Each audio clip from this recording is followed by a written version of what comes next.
Buenos días. ¿Sí se escucha bien con este? Sí. ¿O se oye mejor con este? Bueno, pues agradecemos como siempre su presencia. Para nosotros es un gusto siempre tenerlos a ustedes por aquí. También nos da mucho gusto el día de hoy tener con nosotros a Gabriela Alarcón del Instituto Mexicano para la Competitividad. Gabriela es quien coordina toda la generación de índices del Instituto Mexicano. Y como ustedes ya saben, el IMCO publicó hace algunos días el índice de competitividad urbana 2014 y ahí aparece Juárez y aparece específicamente con el caso de Ciudad Universitaria, ¿sí? Y entonces, ¿qué mejor que invitar a IMCO, que es una institución pues, con un gran renombre a nivel nacional, a que nos cuenten ellos en primera persona lo que han encontrado y lo que están desarrollando. La rueda de prensa tendrá dos partes. La primera es donde Gabriela presentará el índice y posteriormente por parte del plan estratégico nosotros estaremos haciendo una pequeña propuesta a la administración municipal. Entonces le cedo la palabra a Gabriela, a la que le agradezco mucho su viaje. Hemos empezado un poquito en destiempo porque viene llegando del aeropuerto, así se bajó y viene corriendo, y a veces pues en ocasiones es difícil transportarse aquí en Juárez, no siempre. Y entonces bueno, nos tocó padecer eso. Gabriela, muchas gracias y bienvenida. Muchísimas gracias. No hay que subirle al volumen. ¿Sí? Bueno, pues muchísimas gracias. Muchas gracias al Plan Estratégico por la invitación. La verdad que para nosotros venir a Ciudad Juárez siempre es inspirador para nuestro trabajo. Pues así como ha sido un buen ejemplo de pues, muchos avances económicos también, pues en estos casos desafortunadamente también nos hemos inspirado para ver qué es lo que necesitamos arreglar en nuestro país, y desde la Ciudad de México estamos impulsando que Ciudad Juárez sea de los principales lugares en donde se pongan a prueba los distintos proyectos piloto que la Federación está tratando de impulsar, ¿no? y que son tan necesarios para una ciudad como esta.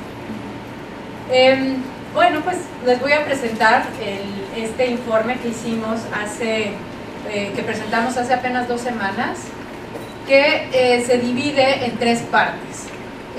La primera sección son los resultados del índice de competitividad, que es básicamente la parte numérica, en donde hacemos el ranking de todas las ciudades que evaluamos. Después hablaremos sobre pues, nuestras reflexiones sobre la gobernanza o la falta de gobernanza de nuestro territorio y cómo se relaciona con las ciudades. Y por último, pues lanzaremos unas propuestas que no buscan ser propuestas definitivas, sino buscan abonar el debate sobre cómo podemos hacer una mejor gestión de nuestro territorio, es decir, del espacio físico, ¿no? Es un debate que a nivel nacional, no solamente a nivel de esta ciudad, sino en todo el país, había estado abandonado por más de 30 años y que, a diferencia de otros países que lo toman dentro del centro de sus políticas nacionales y federal y dentro de sus federaciones, nosotros la hemos dejado al lado. Entonces probablemente muchos de esos conceptos les parecerán un tanto nuevos, pero creo que es muy importante empezar a discutir sobre ellos. Para la primera sección, nuestro índice de competitividad urbana mide, esta es la 4ª edición que lo hacemos, y en esta ocasión medimos 78 ciudades. Cada vez estamos buscando medir más ciudades, más municipios que las componen a estas ciudades, que son 379, y pues todo el tiempo estamos reflexionando sobre las variables y buscando nuevas fuentes de información. En esta ocasión pues aumentamos de 60 variables que teníamos hace 2 años a 90, y todos o la gran mayoría de estas variables son datos duros, entonces nos dan un buen panorama de qué es lo que está pasando en nuestras ciudades y poder compararlas pues cómodamente.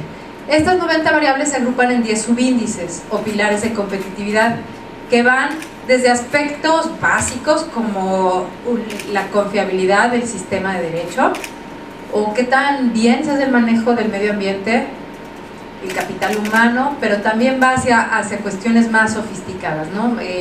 La innovación, la infraestructura, las telecomunicaciones, transporte y por supuesto la economía.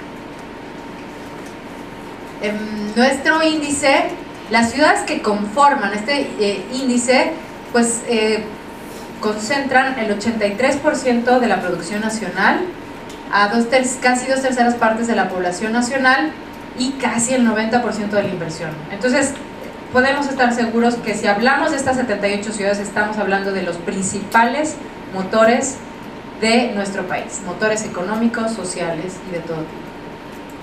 ¿Cuáles son las ciudades más competitivas?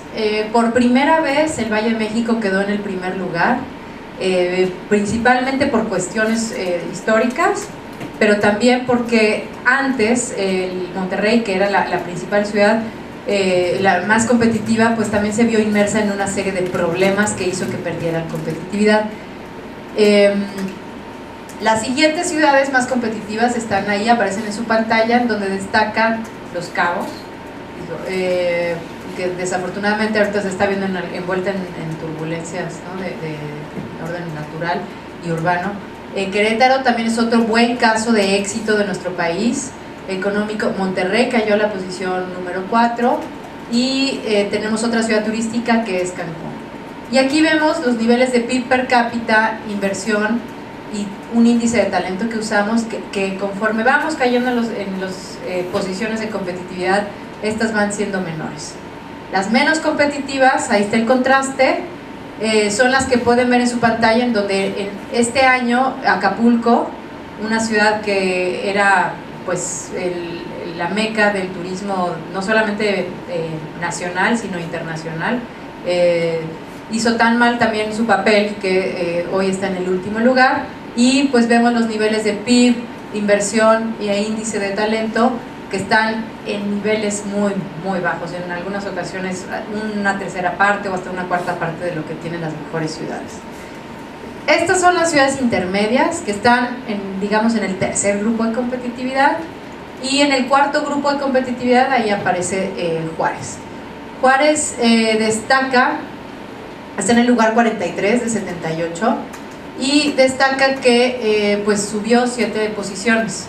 De 2010 a 2012 pasó del lugar 50 al lugar 43. Esto quiere decir que está en la parte media baja de la tabla. Tiene fortalezas importantes. Por un lado, pues es el primer lugar en temas de medio ambiente, principalmente porque pues la intensidad energética de la economía es relativamente baja, al menos comparado con otras ciudades del país, y esto nos da una idea de la poca eficiencia energética que tenemos, ¿no? en nuestras urbes. En cuanto a manejo de los residuos, pues en 2 indicadores también están en los primerísimos lugares, como es la disposición adecuada de los residuos sólidos y el aprovechamiento del biogás en su relleno sanitario. Pero también salen bien en otros aspectos como es calidad del aire, por ejemplo, al menos la gestión de la calidad del aire, no que por sí misma esté bien, sino que tienen un programa especial para controlar la parte ambiental, hacen un monitoreo, cosa que muchas otras grandes ciudades de este país ni siquiera llegan a eso, ¿no? Entonces, por ese lado, pues está bien en comparación con nosotros. Sin duda tienen muchos retos, por ejemplo, en emergencias ambientales que están asociadas con las industrias, ahí están bastante altos, entonces ahí también hay que repensarlo, ¿no? Y desastres naturales tampoco están en los primeros lugares, pero bueno, en general, en términos generales salen bien. Mercado laboral es otra fortaleza que están en el lugar 11, y ahí principalmente es porque la población ocupada sin ingresos, que suele ser un problema para el mercado laboral y también para las personas que están en esa situación, pues tienen baja población que está en esta situación, Y las jornadas laborales, que son muy largas, que también de alguna manera afecta la productividad de los trabajadores, tampoco es un problema que esté muy presente en esta ciudad. En cuanto al aprovechamiento de las relaciones internacionales, ¿no?, qué tan bien insertados están dentro de la economía global, también están relativamente bien. Son el 7º lugar en inversión extranjera directa per cápita, y tienen una buena oferta hotelera de buen nivel, de buena calidad. Aquí también tienen un reto, que la ocupación hotelera no está en buenos niveles. Está la oferta, más no está ahorita la demanda. Hay que pensar cómo le hacemos para equilibrar esa demanda. Y por supuesto también ayuda el hecho que es una ciudad fronteriza. En cuanto a las debilidades, tienen 3 vertientes. La primera es la parte económica, que si bien ya ha habido una cierta recuperación de la economía de esta ciudad y del Estado en general, todavía no estamos en los niveles previos a la crisis, y necesitamos pues pensar en maneras de impulsarla aún más.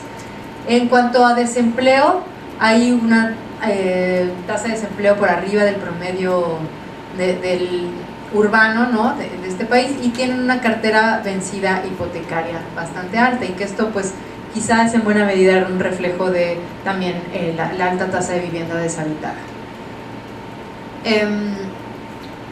Si no mal recuerdo, en esta parte salen bien, sí, aquí salen bien en cuanto a población en el sector formal. Esto es una buena noticia, porque si bien en el resto del país la informalidad ha crecido a tasas aceleradas, al menos en Ciudad Juárez el 61% de la población está en el sector formal, y eso sí es una buena noticia. En cuanto a derecho, sistema de derecho, a pesar de que la tasa de homicidios se ha reducido de manera drástica, más del 80%, ¿no?, entre 2010 y 2013, todavía estamos en niveles altos. Están en el lugar 73. Robo de vehículos, que generalmente también se asocia con pues, cuestiones de crimen organizado, todavía están en niveles altos, a pesar de que también estos puntos han mejorado, ¿no?, desde el peor momento que vivimos en 2010. Y competencia en servicios notariales también están en niveles relativamente bajos. ¿Y esto por qué es importante? Porque cuando no hay buena competencia en notarios, generalmente los costos suelen ser más elevados, y esto representa una barrera a la formalidad, a que las personas puedan escriturar sus casas, a que puedan registrar una propiedad o sus empresas. Y por último, el sistema político también estamos relativamente bajos en cuanto a participación ciudadana, competencia electoral, y es interesante también, bueno, en organizaciones de la sociedad civil, que ahí están en niveles intermedios. Y bueno, creo que es una buena oportunidad para reflexionar sobre esta parte política. ¿Qué está pasando con nuestra ciudadanía que no quiere participar lo suficiente?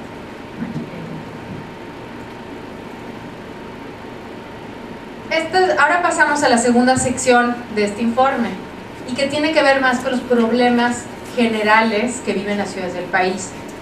Pero Ciudad Juárez, como les digo, ha sido buena parte de nuestra inspiración para pues hacer este análisis de nuestro informe.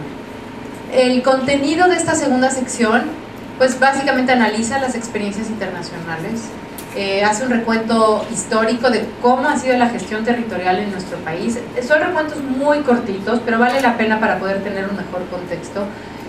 ¿Cuáles han sido los cambios más recientes en la administración territorial, principalmente a nivel federal?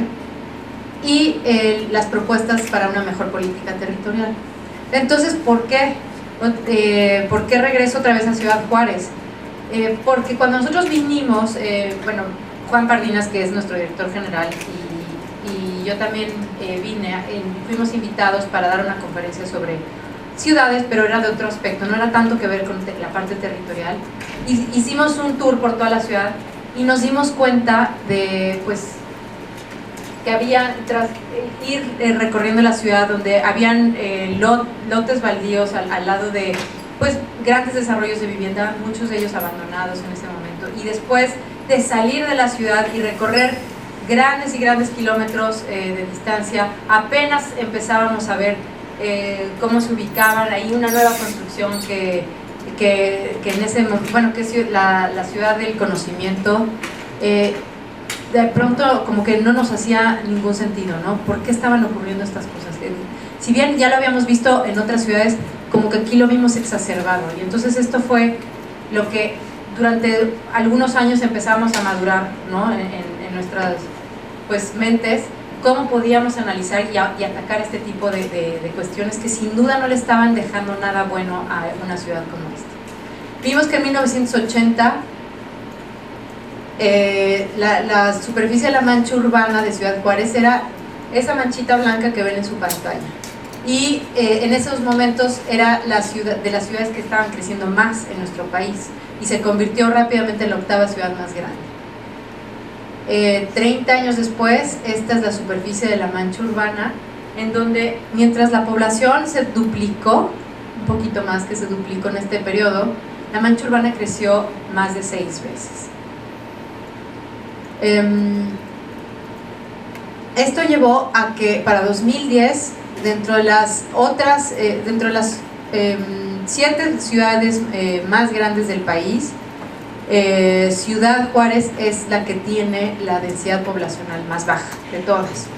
Entonces dijimos, bueno, esto lo podemos constatar con las imágenes cuando vamos manejando de grandes extensiones de tierra, poca gente en la calle y muy bajas densidades. ¿Y por qué esto es importante? Porque, pues bueno, mientras más se expande la ciudad, es mucho más difícil y costoso proveerla de los servicios públicos. Por ejemplo, en el tema de la seguridad, mientras que en el Valle de México, que es la ciudad que tiene la densidad más alta, hay 180 policías por kilómetro cuadrado para vigilar sus calles, en Ciudad Juárez solamente hay 5 policías, ¿no?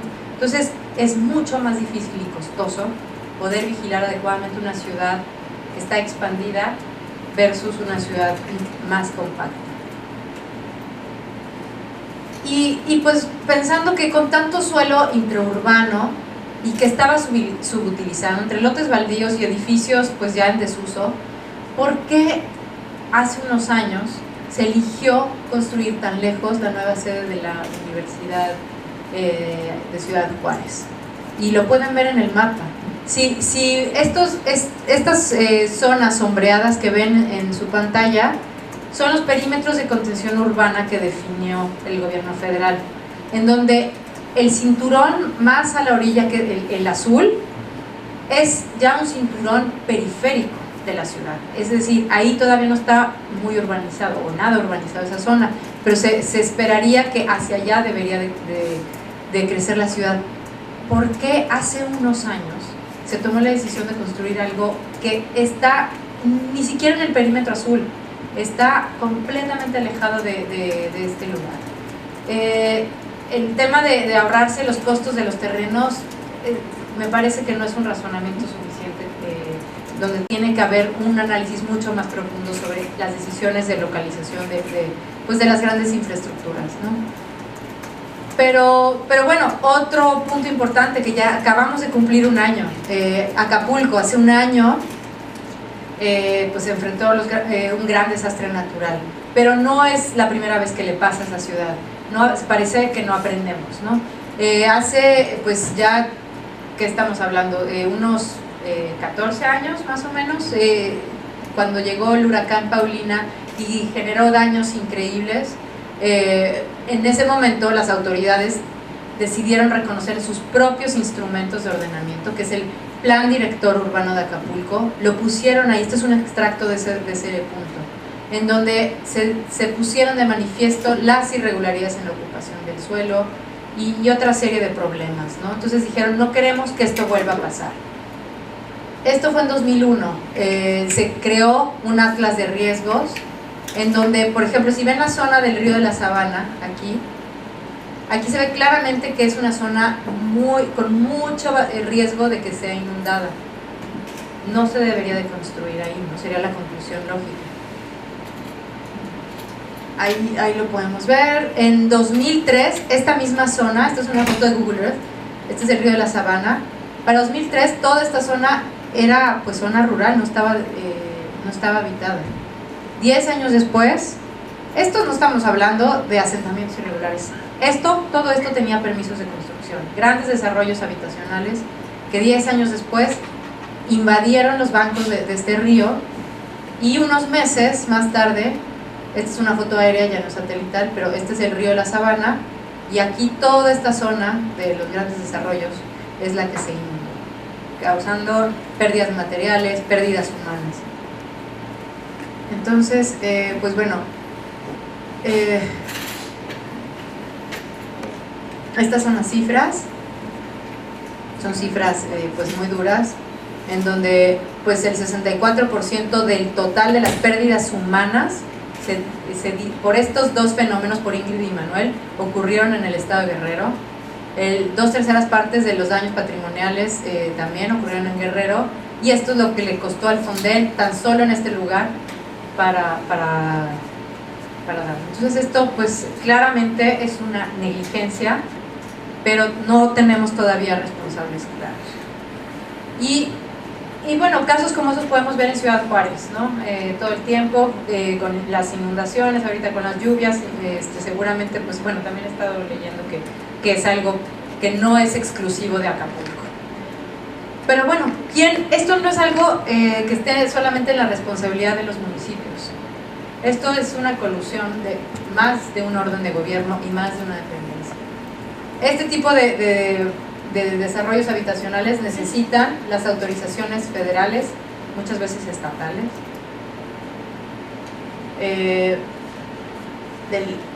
tanto de la Semarnat como de Conagua, los organismos operadores de agua. ¿Quiénes financian esto? Infonavit, la Conavi. Entonces, bueno, cuando tenemos demasiados responsables sobre un territorio, en realidad no hay ninguno, ¿no? Entonces, por eso es muy importante pues pensar muy bien quién manda aquí, quiénes son los que deben de responder por estas acciones. Ahora, no todo es malo. En los 2 años recientes han habido cambios muy importantes a nivel federal que eventualmente tenemos que verlos reflejados en las políticas territoriales en ciudades como Ciudad Juárez. Se crea la SEDATU y por primera vez tenemos una cabeza de sector para la parte de desarrollo urbano y territorial. Se generan estos perímetros de contención urbana en donde ya no se va a poder dar subsidios para vivienda, para aquellas viviendas que estén fuera de estos perímetros de contención. Esto sí es importante, sí está cambiando el sector. Y se han anunciado otras medidas interesantes, como es el Instituto Nacional del Suelo Sustentable, que buscará crear reservas territoriales y buscará anticipar el crecimiento urbano para hacerlo de una manera más ordenada, y también poner mucha más disposición de suelo, que es la materia prima. El suelo es la materia prima para un desarrollo urbano ordenado. Entonces, para buscar más suelo dentro de las ciudades para poder regenerar y revitalizar los centros. Y también un posible sistema de información geográfica, que esta sería una herramienta poderosísima para ciudadanos, para los medios de comunicación, para poder detectar rápidamente las grandes violaciones a la normatividad y para velar para que se sigan pues los distintos ordenamientos que están aquí, ¿no? Todo este listado de los ordenamientos del territorio. También otra promesa es que a nivel local, con la reforma política, se aprobó la reelección municipal.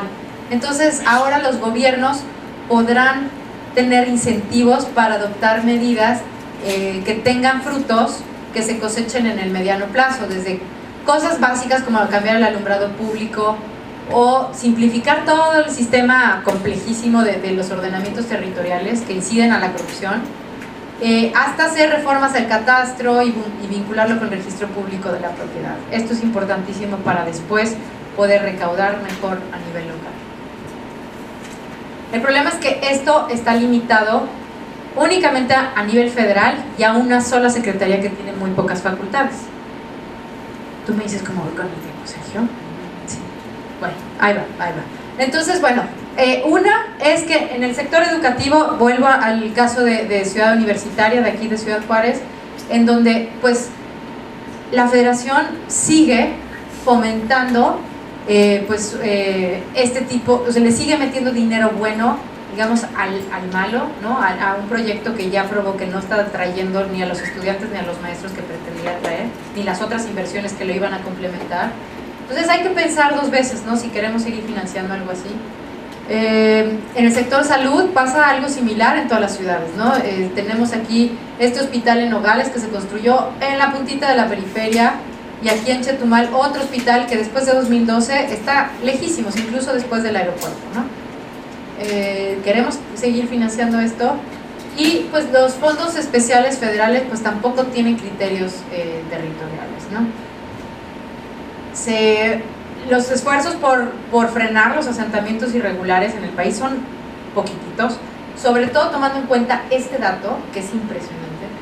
Si estamos todos hablando a nivel nacional sobre el problema que hay con la altísima informalidad de los trabajadores, que está en el orden del 59%, la vivienda informal supera a la informalidad laboral, ¿no? Estamos hablando del 67%. Entonces esto es algo que debería estar en el centro de un debate nacional, y casi nadie toma en cuenta este punto, y la verdad es que la política pública no parece que esté cambiando ni a nivel federal ni a nivel local. Aquí todo este entramado normativo que hay, desde los instrumentos ecológicos, de protección civil, derechos de propiedad, generan el ecosistema perfecto para la corrupción y pues para confundir y alejar a las inversiones de esta ciudad. Entonces estas son las propuestas. Esta es ya la última parte, que invitamos, digamos, a reflexionar y a iniciar una discusión sobre cómo podemos hacer un mejor uso del suelo urbano para tener ciudades más competitivas. Son 3 estrategias muy rápidas. Uno es que aprovechemos estos cambios a nivel federal para que, respetando el federalismo, por lo menos que el gobierno federal ayude a imprimir una visión mucho más estratégica sobre el desarrollo territorial de nuestro país, en particular en las ciudades. ¿Y cómo lo puede hacer? A través de que la federación ayude a hacer una mejor gobernanza metropolitana, dado que esto no ha evolucionado en los 30 años de descentralización que hemos llevado. La gobernanza metropolitana básicamente se limita a acuerdos de colaboración que son muy inestables y son muy poco operativos. Necesitamos fortalecerlo, y ahí el gobierno federal tiene un papel importante que jugar. Y la otra es que sea una especie de alguien que vele por el cumplimiento de la normatividad y que establezca sanciones o castigos ejemplares para aquellas violaciones más importantes. Se debe crear un programa nacional de renovación urbana que debería quizá tener dentro de sus primeros proyectos, el primer proyecto claro, de un gran proyecto de renovación urbana va a ser con la construcción del nuevo aeropuerto. El aeropuerto de la Ciudad de México, el aeropuerto actual de la Ciudad de México va a quedar en desuso. Entonces todos estos terrenos van a ser una muy buena oportunidad para renovar parte de esa ciudad. Yo creo que Ciudad Juárez podría ser uno de los pioneros para pensar en algún esquema grande, de gran escala de renovación urbana con el apoyo de la federación. Aquí hay otras iniciativas que ya hay a nivel internacional para apoyar a ciudades y ayudarles a diseñar los proyectos prioritarios dentro de cada ciudad con metodologías muy sólidas. Solo que ahorita solamente se están trabajando en 2 o 3 ciudades del país. Necesitamos ampliarlas, y también sería deseable que Ciudad Juárez entrara dentro de estos programas. Es indispensable introducir una estrategia territorial en los criterios de asignación de los fondos especiales federales que maneja la Secretaría de Hacienda, y también en el financiamiento de Banobras, por ejemplo en el PROTRAM y en el FONADIM. La número 2 es, tenemos que buscar reducir la expansión y ordenar el crecimiento de las manchas urbanas. Por ejemplo, si tenemos nuestra mancha urbana aquí y el modelo tradicional ha sido a través de islitas ahí mal conectadas, lo que queremos transitar es hacia prepararnos para generar el suelo disponible en la periferia para que la expansión sea más cerquita de los centros y mejor conectada. Aquí, bueno, es importante exigirle a la federación que deje de construir en la periferia. Es importante también a nivel local una mejora regulatoria, uno para que no se le pidan demasiados cajones de estacionamiento a viviendas cuando no tiene caso, en muchos casos, y solamente incentiva pues más una movilidad motorizada, pero también tenemos otros problemas, por ejemplo, cuando tienes muchas ventanillas a las cuales acudir para pedir permisos de construcción, y esto simplemente abre más espacios para la corrupción. Entonces necesitamos pensar en una buena mejora regulatoria local. Hay diversos instrumentos que están usando en otros países y en otras ciudades ya para incorporar este suelo rural a las ciudades, que se haga de manera ordenada. Se pueden comprar reservas territoriales que sean públicas, pero también se puede hacer una especie de reajuste de tierras. Por ejemplo, si tenemos dentro de la periferia cercana aquí un grupo grande de predios o de parcelas rurales que están todas desalineadas, lo que se hace es un mecanismo para relotificar todos estos predios para que sean más aptos para el desarrollo urbano, se adquieren los derechos de vía, se dejan espacios para parques públicos, y todo esto se puede financiar con parte chiquita de los predios que se usaron, y entonces en realidad el gobierno no está adquiriendo los predios.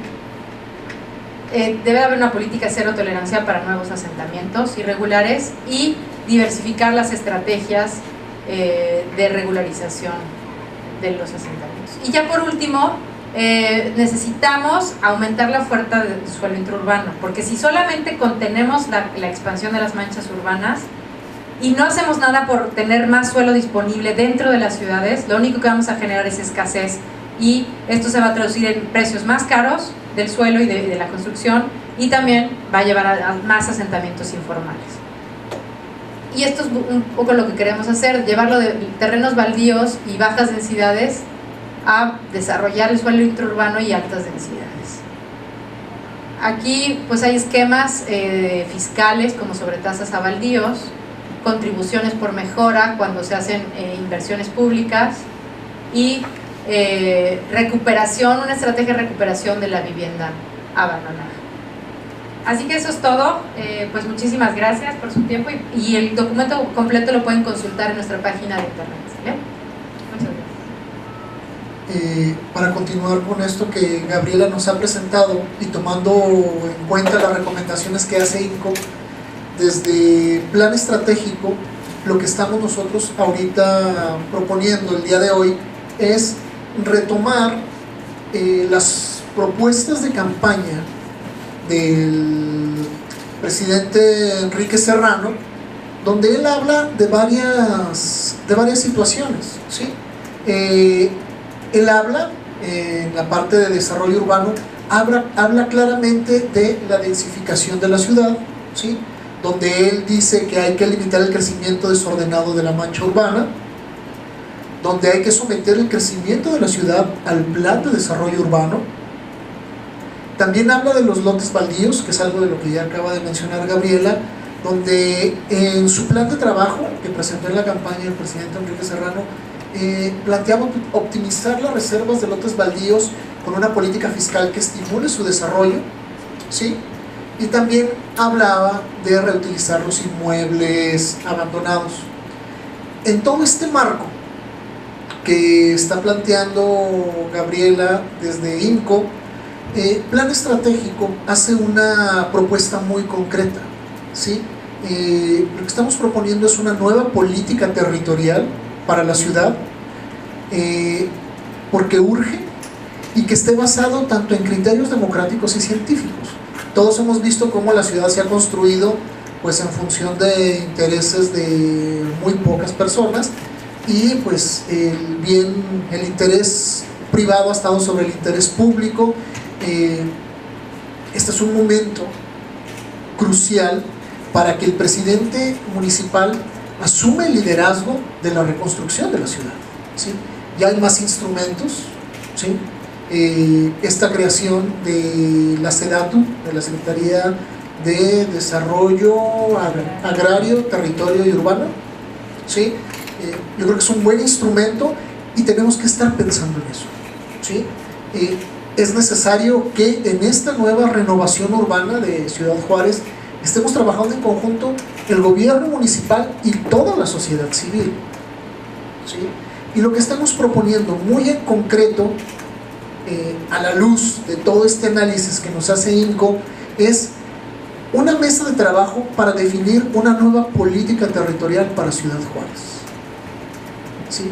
El día de mañana estaremos enviando una propuesta formal al presidente municipal y a los regidores para constituir esta mesa, donde estamos planteando que participen, por supuesto, el gobierno municipal, el Instituto Municipal de Investigación y Planeación, el gobierno del estado, la SEDATU, académicos, ¿sí?, de las diferentes instancias educativas aquí de nuestra ciudad, sociedad civil y empresarios. Esa es la propuesta concreta que estamos haciendo a la luz de todo esto. Esta presentación se las estaremos enviando a sus correos electrónicos durante la tarde para que la tengan y tengan ahí la información de primera mano. Y bueno, con esto nosotros lo que pretendemos es ir proponiendo cosas que nos permitan ir generando mejores condiciones de vida para todo el mundo, ¿sí? Ahorita les comentaba a tono de broma que Gabriela venía del aeropuerto y bueno, se tardó en trasladarse porque en esta ciudad pues es poquito, en ocasiones es complicado trasladarse, pero así como el traslado hay muchas cosas que no funcionan y que hay propuestas y que hay análisis que nos sirven para ir reconstruyendo esta ciudad. Entonces nosotros hemos invitado al Instituto Mexicano para la Competitividad. El plan estratégico va a seguir trabajando tomando en cuenta los estudios que haga el INCO, y vamos a ayudarnos de eso para continuar empujando por una mejor gobernabilidad y por una mejor gobernanza urbana para toda la ciudad. Si tienen alguna pregunta, algún comentario para Gabriela, estamos a sus órdenes. Ahorita, aunque no especificó, bueno, sí mencionó Juárez en algunas posiciones, pero en general dentro de las ciudades siempre se ha manejado. ¿Cómo estamos? ¿Cómo se ve Juárez dentro de todo este estudio que ustedes tienen? ¿Ha mejorado? ¿Ha bajado? ¿Se ha mantenido? Sí. Mira, no sé, ¿quién tiene la presentación? ¿Está ya? ¿Cuál? Está en esa computadora, ¿verdad? Porque en general ha mejorado. Sí, ha mejorado y subió 7 posiciones, de la posición 50 a la posición 43. Hay una recuperación importante, pero lo que me gustaría presentarles es la base de datos específicamente. Está ahí. ¿La puedo poner? ¿Tenemos tiempo para...? ¿Se la llevaron? Le digo, la traigo. Es que le preguntaba por lo ustedes que hicieron el estudio, tienen los detalles, conocen sobre eso. Sí, bueno, a ver, aquí ahorita les digo más detalles sobre otros puntos. Mira. Ya ve que tenemos nosotros 10 subíndices de competitividad, y ya le dije que pues Juárez subió 7 posiciones en el ranking general. ¿Sí? Pero los subíndices en donde mejoró más en los últimos 2 años, de 2010 a 2012, o sea, con datos de 2010 a 2012, fue en el subíndice de sociedad preparada, saludable y equitativa, ¿no? Que básicamente tiene que ver con aspectos de educación, salud y equidad. Ahí pasó subió 32 posiciones y hoy se encuentra en el lugar 31. Está media tabla, pero venía bastante mal, ¿no? Venía desde una posición, de la posición 63 y ahora está en la 31. Bueno, sí, yo creo que vale la pena, por favor, gracias. El otro subíndice en donde mejoró más es en el subíndice de derecho, que es donde ahí vienen los indicadores que hablan sobre tasa de homicidios, robo de vehículo, la percepción de la inseguridad, pero también cuestiones como cumplimiento de contratos, que son variables que hace el Doing Business del Banco Mundial. Y en este subíndice mejoró de estar en el último lugar hace 2 años, hoy está en el lugar 63, que no es nada que celebrar porque, como ya lo habíamos puesto, está en lugares bajos, pero subió 15 posiciones, ya no es hoy la peor ciudad en este aspecto, ¿no? Entonces, sí, aquí es otro punto que hay que reconocer, ¿no? de la mejora. Otro subíndice en donde mejoró es nuestro subíndice que tiene que ver con infraestructura. Y aquí les voy a decir específicamente de qué variables estamos hablando.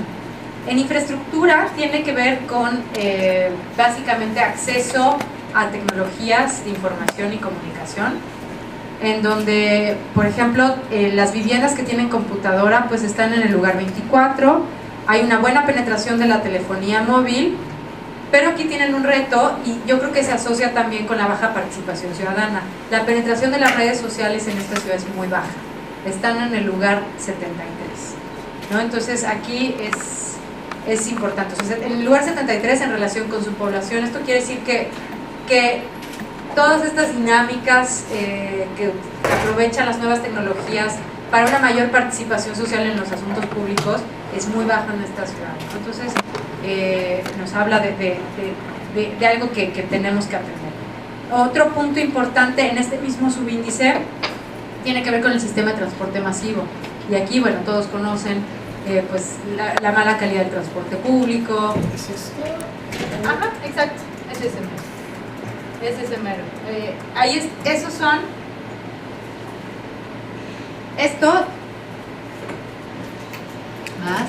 Uno más, ahí está. Entonces, aquí, a partir de estos son los rankings, ¿no? Las posiciones.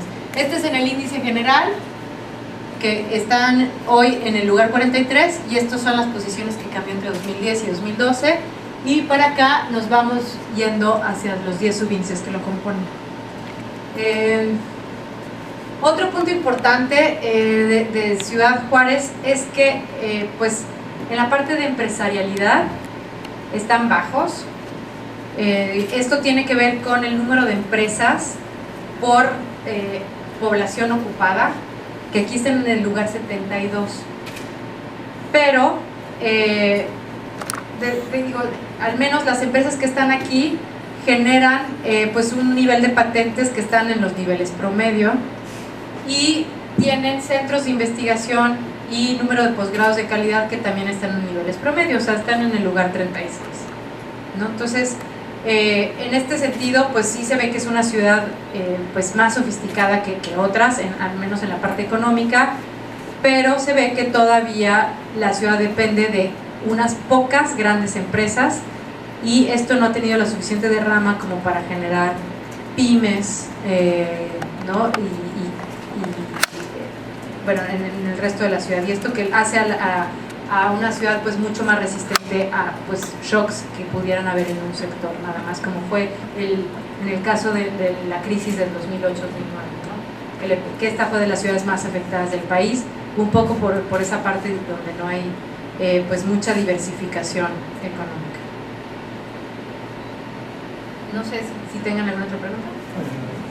Cuando habla de vivienda informal, ¿cuál es el universo? O sea, ¿cuáles son los supuestos que encuentran esto del asunto de la vivienda informal? O sea, ¿cuál es la definición de vivienda informal que utilizamos? Sí, porque yo creo que los conceptos varían de ciudad a ciudad, Sí, ¿no? sí. Es un problema a nivel nacional que incluso se reconoce que no hay una definición clara sobre qué es vivienda informal. Este fue un dato que dio el propio secretario de la SEDATU, Ramírez Marín, en donde se considera vivienda informal aquella vivienda que no tiene acceso formal a los servicios públicos, como es la red de agua potable, saneamiento, y que tampoco tiene escrituras ni una definición clara de los derechos de propiedad. Entonces aquí, dentro de la vivienda informal, también entran, pues, a lo mejor algunas casas que tienen algún problema de testamento y que, bueno, de alguna manera fueron construidas formalmente, pero al no tener claridad en los derechos de propiedad, también son un obstáculo, pues, para toda esta dinámica de renovación urbana que se necesita, ¿no? Es una definición muy amplia de vivienda informal. Aquí se consideró el tema, el punto, en el caso de Ciudad Juárez, la invasión. Ese es uno de los problemas más nuevos que se vivió en los asuntos de vivienda, porque a lo mejor cuando hablas de vivienda irregular, pues tenemos a todas las que se hicieron en zonas, en el poniente, en zonas de alto riesgo, o como dices tú, no están escrituradas. Sin embargo, de unos 5 años a la fecha está el asunto de la invasión de estas viviendas abandonadas, que también es el punto. Yo no sé si consideraban estos dos como niveles. Sí, niveles de informalidad. Sí, sí se consideran, dentro de esa cifra del 67%, sí están considerando esos asentamientos. Esos sí son ilegales, asentamientos ilegales o irregulares, que son por invasiones. Y en ese sentido, como no hay datos desglosados a nivel ciudad, simplemente pudimos dar un dato general a nivel país, basado en estimaciones que hizo la propia SEDATU, ¿no? Pero justo es un tema en donde es importantísimo dar más luz sobre el tamaño del problema a nivel ciudad. Y por eso esa es de nuestras principales críticas, porque no se ha cambiado la política nacional para atender los asentamientos irregulares. Sigue solamente habiendo nada más un programa, que es un programa muy chiquito que se llama el PASPRA. De hecho tiene un nombre muy difícil de pronunciar y completo y de acordarse. Muy pocos recursos. Se ha reconocido que el PASPRA no ha atendido a toda la población objetivo que tenía que atender y ha estado por debajo de sus metas. Entonces, ese es el llamado que hacemos, porque no solamente hay que controlar qué pasa con la vivienda formal, sino los asentamientos irregulares, que es un mundo tan grande, pero que seguimos dándole la espalda para atender este programa. Cuando ustedes hacen un análisis de lo que es la ciudad universitaria y lo califican incluso como una aberración urbana, la universidad aquí pues se espasmó, ¿no? O sea, digamos, para ellos fue como un análisis muy parcial, como un análisis que no contempló que es un proyecto que impulsa el desarrollo del capital humano. Y bueno, señalaron ellos, argumentaban que ellos realmente no habían otras opciones para donde crecer, que no se puede hablar de un fracaso, como se menciona en el estudio, porque hay estudiantes. Ellos hablan de una matrícula de unos 7,000 estudiantes, hablan de maestros capacitados y competentes ahí en las aulas. Y bueno, en general mencionan que si no crecieron es por el factor de la inseguridad y la recesión, justamente, ¿no? Porque el desarrollo de la ciudad estaba orientado hacia el suroriente y finalmente todo se estancó con estos dos fenómenos, ¿no? ¿Ustedes qué analizan? Porque ustedes mismos en el estudio se hace una serie de cuestionamientos de qué intereses son, por qué creció hacia allá. ¿Ustedes qué concluyen, pues, con relación específicamente a ciudad universitaria, si consideramos que en esa institución hay pues gente pensante, gente que hay académicos, expertos en materia de desarrollo urbano, que han estado incidiendo en políticas públicas, que han estado haciendo señalamientos incluso sobre este pésimo desarrollo urbano? ¿Ustedes qué concluyen?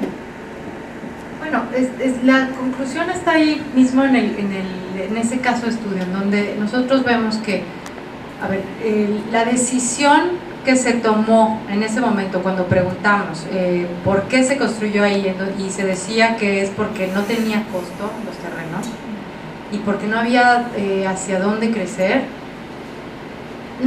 O sea, ahí, bueno, es decidir la ubicación de un lugar simplemente por la variable del costo del terreno, sin considerar las otras variables que implicarían esa ubicación, como es la construcción de una carretera impresionante, como la que se construyó de 6 carriles, si no me equivoco, si no me falla la memoria, más el alumbrado público, más llevar para allá todo el transporte público que le está costando tanto a la universidad como a los propios estudiantes que no ocupan el transporte que ofrece la universidad, el tiempo de empleados y estudiantes que van ahí.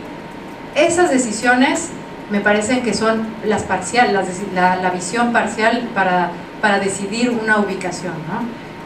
Por el otro lado, pues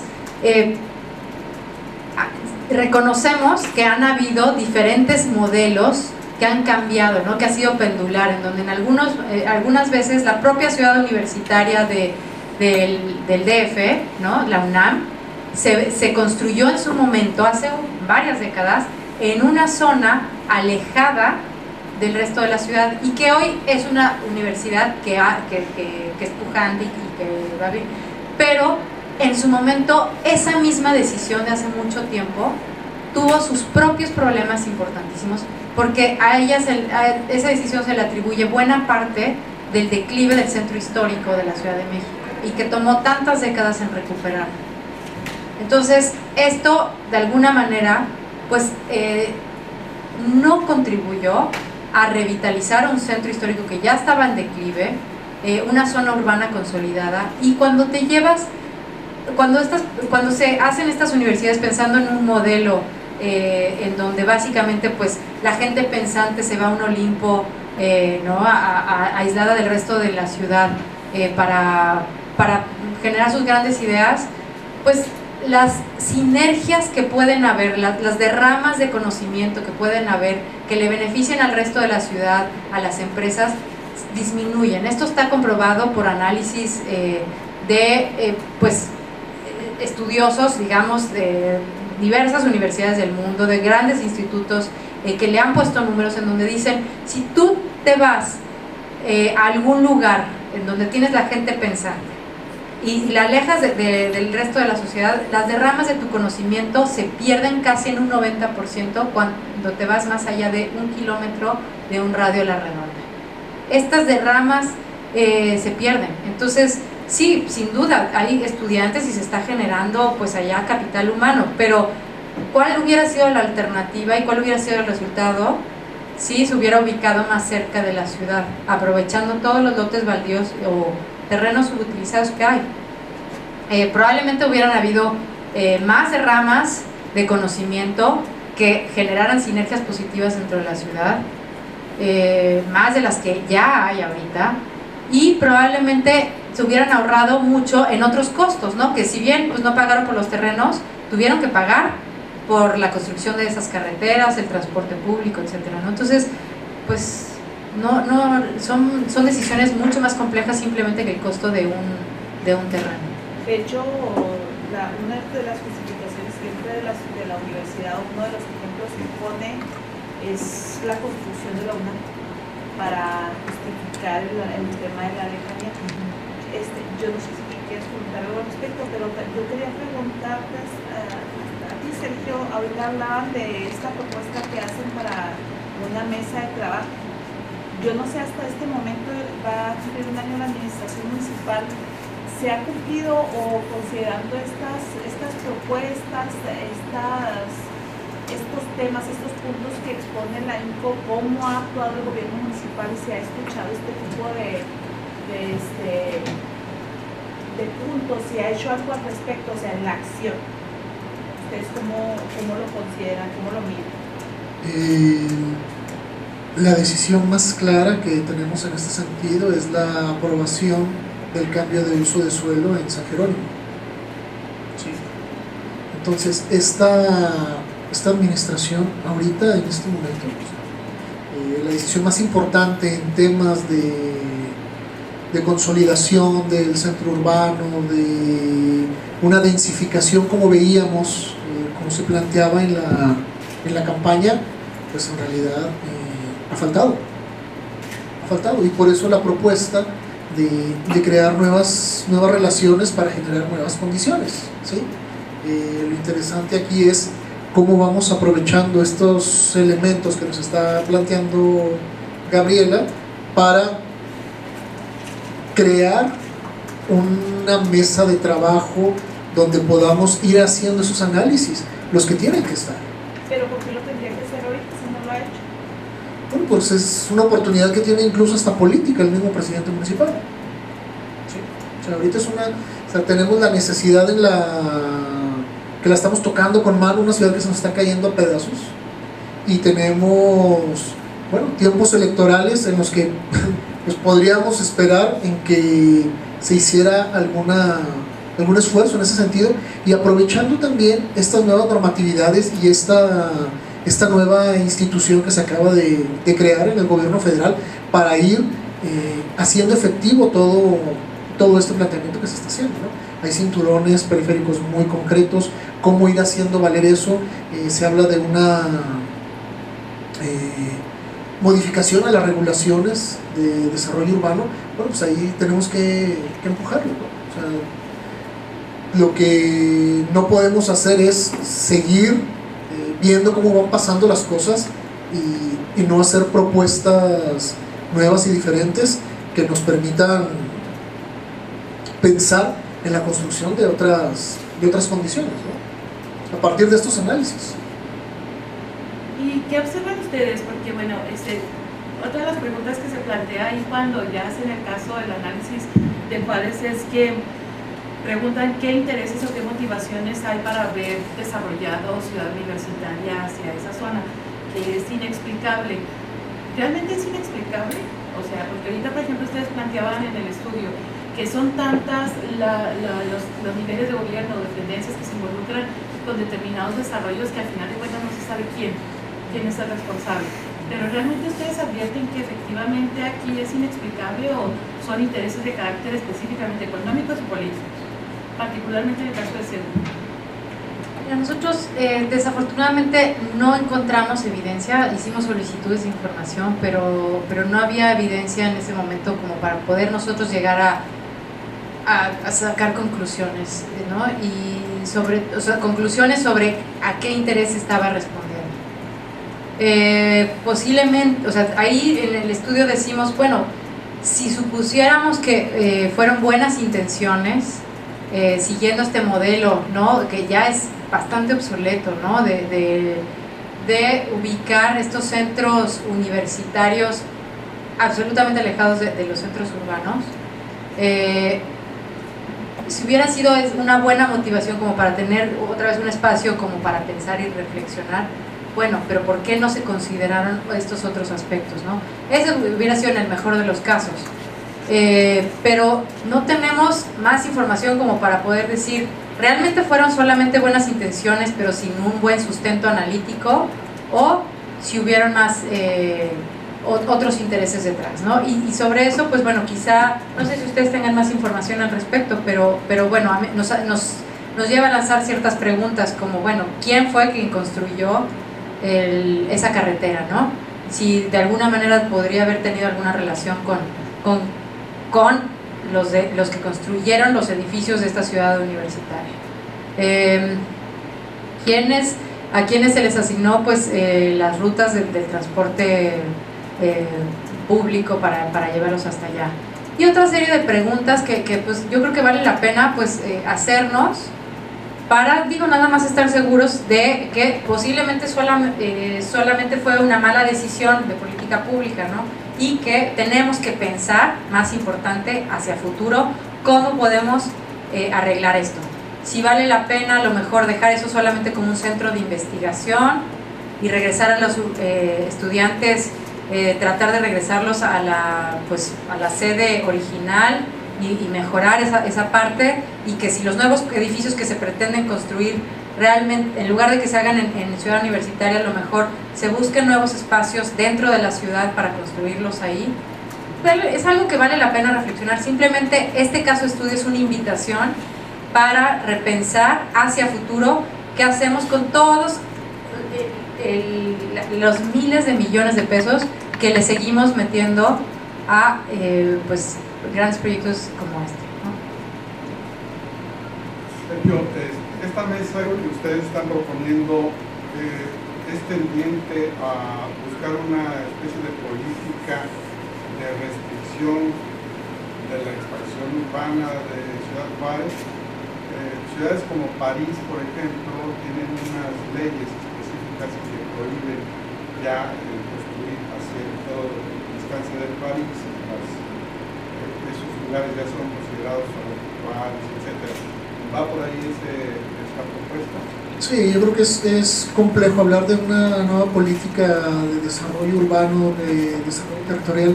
Esa es una de las implicaciones que tiene, que es lo que está haciendo SEDATU precisamente. ¿Sí? SEDATU ya está haciendo eso. Por otro lado, Hay otras líneas que tendrían que desarrollarse en esta mesa, como es el darle más fuerza al IMIP. El IMIP de repente se convierte en un instituto que es de ornato técnico, ¿no? Entonces, ¿cómo darle realmente elementos para que se convierta en una institución que no solamente sea consultada y se le escucha pero no se le atiende, no se le pela en realidad? Y entonces, ¿cómo le hacemos para ir generando una institución más fuerte que sí esté haciendo propuestas técnicas, pero también que se meta a regular el desarrollo urbano de esta ciudad? Porque planes, ha habido muchos. Juárez tiene muchos planes, el IMIP tiene cantidad de propuestas. El problema es que esta ciudad, volviendo a la pregunta de Claudia, se ha construido a partir de intereses económicos de muy pocos, y el bien público, el bien común, pues queda a merced de esto. Y Ciudad Universitaria es una muestra clara de eso, ¿sí? Vemos que otra vez son beneficios inmobiliarios, o sea, la especulación inmobiliaria ahí está todo lo que da, ¿sí? Y volteamos y vemos hacia San Jerónimo y vemos lo mismo, y vemos el Camino Real y vemos lo mismo, y vemos el Barreal y vemos lo mismo, y nos vamos a San Agustín y vemos lo mismo. Entonces, pues tampoco se requiere ser el más avesado y cortar con láser como para darse cuenta de que hay intereses económicos de grupos políticos y de grupos económicos que deciden, de acuerdo a quien esté en el poder, para dónde se estira la ciudad. Y eso lo vemos viendo históricamente, ¿sí? Entonces, aquí es, por eso nosotros la propuesta es cómo vamos planteando un desarrollo urbano en función de principios democráticos y científicos, ¿sí? Aquí ya comentaba Gabriela Mijares, decía Gabriela, bueno, pues aquí hay académicos, aquí hay un capital intelectual interesante. Bueno, pues vamos a aprovecharlo, ¿sí? Porque hasta ahorita el crecimiento de la ciudad ha sido en función de estos intereses. Los criterios técnicos no se han atendido. Vean el transporte semimasivo, vean el Vivebus, si tiene algo que ver con la propuesta original que hizo el IMIP, en lo absoluto. Entonces, ¿cómo vamos dándole esa fuerza? ¿Cómo vamos tomando en cuenta la voz de los técnicos, de los científicos? Y cómo vamos haciendo con criterios democráticos que estén en función de toda la población, no solamente de algunos. En el caso de la ciudad universitaria, ¿cuáles son los criterios de índole privado que han prevalecido? O sea, La especulación inmobiliaria.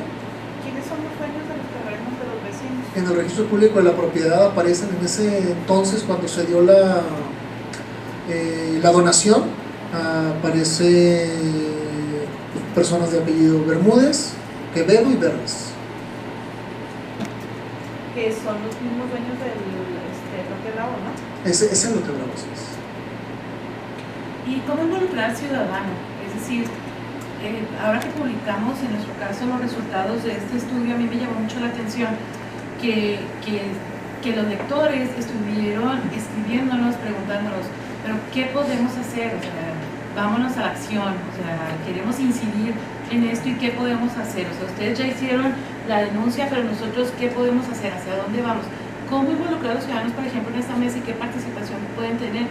Porque sin duda alguna ahorita como que el tema es la gente estamos sufriendo en la ciudad, ¿no? Los ciudadanos sufrimos en Ciudad Juárez por estas condiciones del desarrollo y bueno, pues lo viste ahorita que te trasladaste del aeropuerto hacia acá, ¿no? O sea, es muy claro y yo creo que ahorita es como el fenómeno, el punto del momento de los ciudadanos que reaccionaron incluso ante estos resultados, ¿no? Que están buscando incidir. ¿Cómo los van ustedes a llevar a la mesa y cómo pueden participar realmente en eso? Bueno, primero, la mesa es una propuesta que haremos el día de mañana formalmente. Entonces, suponiendo que la presidencia municipal acoja esta propuesta, ahí tenemos que ponernos muy de acuerdo en cuál va a ser el procedimiento para participar. Nosotros ya tenemos una experiencia en este sentido cuando al inicio de la administración estuvimos nosotros empujando porque se hicieran consultas públicas para la elaboración del Plan Municipal de Desarrollo.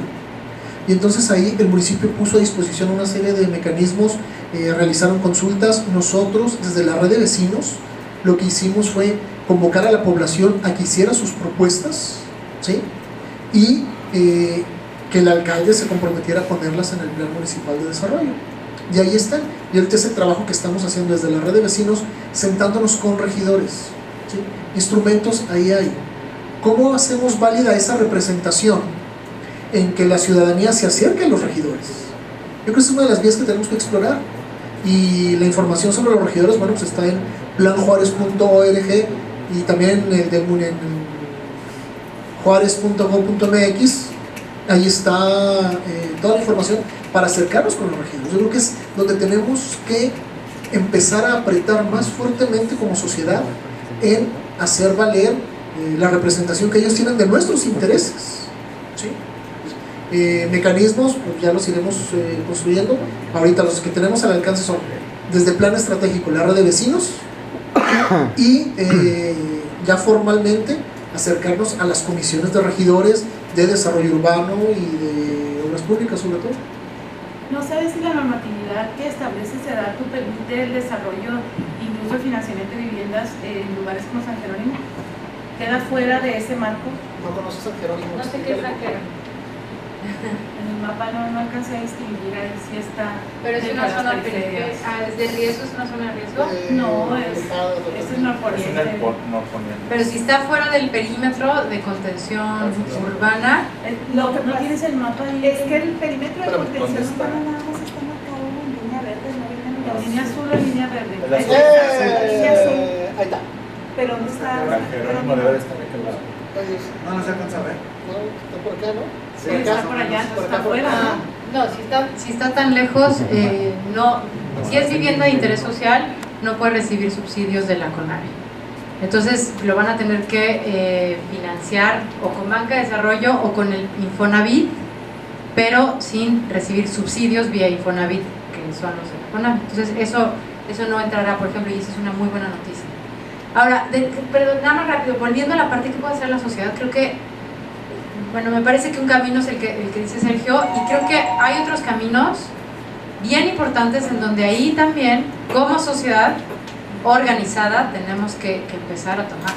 Por ejemplo, ¿dónde están los empresarios? Necesitamos mucho liderazgo de empresarios para revivir partes de esta ciudad. Los desarrolladores, los que se dedican a bienes raíces, pero incluso los que no se dedican a bienes raíces, los que tienen sus negocios. Y te voy a poner el ejemplo de Detroit, que está muy interesante cómo están revitalizando. Es una ciudad que estaba en claro declive, había perdido más de la mitad de su población en las últimas décadas por el sector automovilístico. Y lo que están haciendo es que un grupo de empresarios líderes decidieron comprar varios edificios dentro del centro histórico y lo compraron, mudaron sus oficinas para allá, porque antes tenían las oficinas en la periferia, como seguramente aquí ocurre mucho, y una vez que empezaron a ellos moverse para allá, empezaron a dar facilidades para que otros empresarios o emprendedores se establecieran en estos edificios que habían renovado. Hicieron un acuerdo con el gobierno local de esa ciudad, y ese gobierno lo que se comprometió es a establecer como una especie de tren eléctrico que sirviera a la zona central y al primer, digamos, anillo alrededor de esta zona central. Y entonces lo que está haciendo es que mucha gente está dejando sus vehículos para llegar a este centro histórico y se están moviendo más en transporte público. Lo mejoraron porque allá era una ciudad que, al igual que aquí, dependían 100%, pues es la meca del automóvil, ¿no? Entonces allá sí están cambiando ya su paradigma, y a través del liderazgo de empresarios lograron revitalizar parte de estos centros históricos. Y por supuesto, pues sociedad civil organizada, proyectos demostrativos, proyectos piloto que vayan y salgan a toda una pequeña colonia, a lo mejor empezar por una calle, ver cómo se pueden limpiar las banquetas, limpiar los predios, arreglar las fachadas, pintarlas. La imagen urbana también es muy importante para el ánimo de los ciudadanos. En Jalapa hay un ejemplo con una ONG muy interesante que hace este tipo de proyectos, y que realmente ayuda a mejorar la imagen de esa ciudad y la hace más alegre y más pues, disfrutable para los ciudadanos. Ahora te voy a poner el ejemplo de San Jerónimo. Si me permiten, ya estuvimos aquí un muy buen rato. Si quieren, cerramos la rueda y luego ya las entrevistas con Gabriela las tenemos aquí en corto, ¿les parece? Sí. Yo nada más quisiera saber en el caso, por ejemplo, de las viviendas en San Jerónimo, ¿cómo podemos saber efectivamente si no va a haber inversión? ¿Procedato o inversión para el desarrollo de las viviendas allá? Porque el dueño... De interés social. Es un desarrollo privado, ¿no? Me imagino. Sí, pero el dueño, el que está en el desarrollo privado, es el delegado del Infonavit ahorita en el Estado. Y él quiere vender las viviendas a través de créditos de Infonavit. Él es el que está ahorita con el primer permiso para construir viviendas en esa zona. ¿Está en vigor? Sí, está en vigor. O sea, esas casas no deberían de tener un subsidio de Conavi. No deberían de tener. Sí lo pueden financiar con el Infonavit. ¿Por qué? Porque esos recursos no son del gobierno, son recursos de los trabajadores. Entonces una persona puede decidir libremente dónde compra su casa, si es con su dinero. Cuando se habla de recursos públicos, es ahí donde ya pueden aplicar estas nuevas restricciones, ¿no? Entonces, desafortunadamente, para vivienda que no reciba recursos federales, no hay nada que podamos hacer, a menos de que esté en una zona de riesgo o en una zona ecológica vulnerable, ¿no? Esas son un poco las limitaciones de las que hablamos. Y pues, ¿cómo se van a mover para allá? ¿Quién les va a construir la carretera? Ahí ese es otro punto, ¿no? Ya está. Está ahí, nos la cobraron a todos otra vez. Bueno, muchachos, muchas gracias por su presencia, les agradecemos mucho el que hayan atendido a esto. Buenas tardes.